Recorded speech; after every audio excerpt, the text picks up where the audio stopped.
here. It seems like I've really been noticing a lot of things about you guys. There's a lot of sad guys that are single and lonely.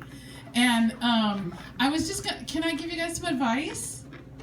I'm like not maybe your demographic, because I'm like a middle-aged mom, and I like have 3 kids, and I'm in a different stage of life than you guys. But you know what? The women are out there. There really are some women that will love you. I promise. This is what you have to do.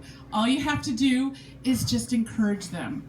Tell them that they can do it. Tell them that you are inspired by them and that they can have their dream come true, whatever it is, and you get alongside them and they are going to light up and you're going to be never lonely again. Anyway, that's just a little advice from a mom. Okay, so I just wanted to let you know, is that new for you? Can you try that? Okay, so I'm never going to be able now, because I'm like this innocent mom type, and I'm never going to be able to like shake a man's hand now and look at his middle finger again after hearing what you guys said that meant. Just letting you know. But I just wanted to introduce myself and let you know I went to Sunny Hills High School. Anybody? Sunny Hills High School in Fullerton? All right. And I went to Fullerton College, and I went to Cal State Fullerton. And anybody? Okay, awesome. So then I became a wench at medieval times. And so I had to run from knights on horseback every night. And that was a very strange thing to have as a job. So that was very, very interesting, but it was a lot of fun.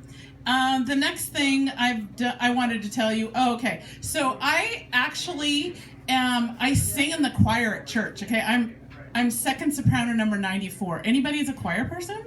Woo! Okay.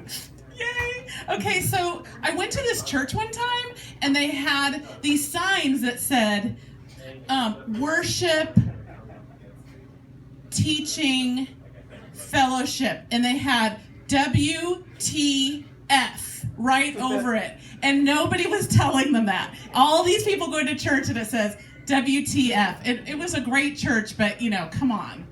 All right, well, the next thing. Oh, I was going to tell you about my mother. All right, does anybody want to guess? I will buy you a drink, okay, if you can guess where my parents were born. I'm talking about the country. Oh.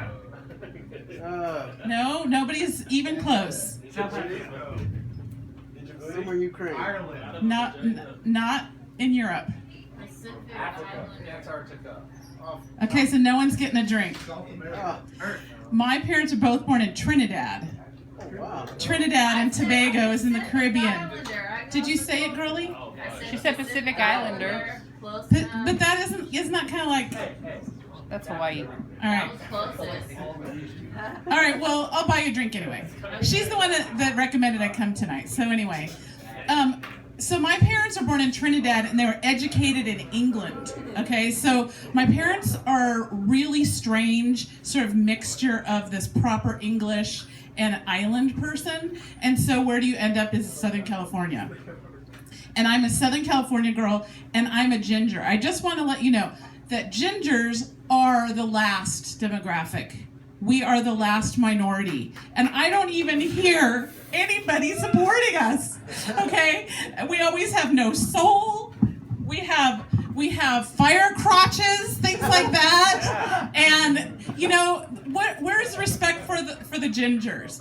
And when I was in high school, I tried to win an election by saying redheads unite. This didn't work.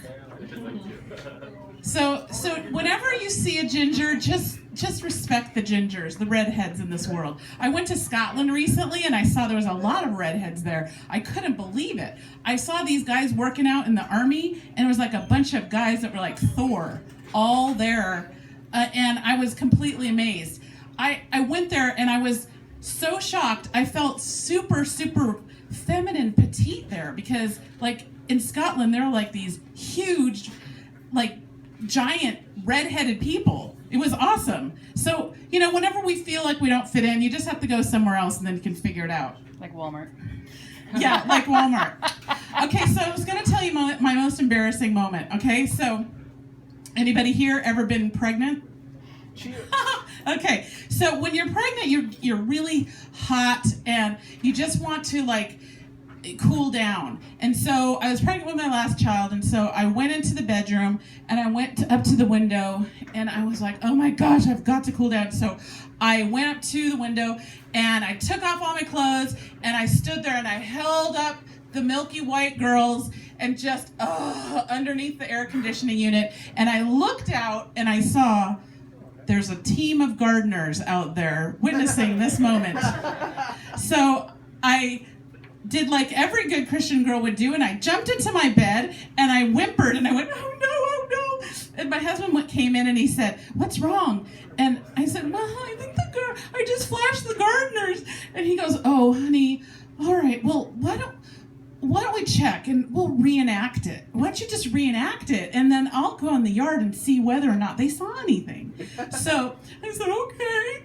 So he goes out in the yard and he says, I'll just stand anywhere in the backyard and I'll signal to you if I see anything. So he goes, just reenact it exactly what you did. So I go, okay. And I did.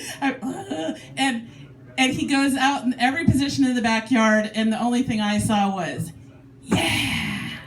So the gardeners are really, really nice to me for the rest of the season. But that is my most embarrassing story. And I just want to thank you guys for being here for my virgin night on the mic. Thank you so much for listening. Hope to see you again. Goodbye. Our first time doing stand-up comedy, ladies and gentlemen. Keep it going for You guys will all be here saying, wow, I saw her first time. And now she's going to go on further, and tomorrow's her HBO special. All right, guys.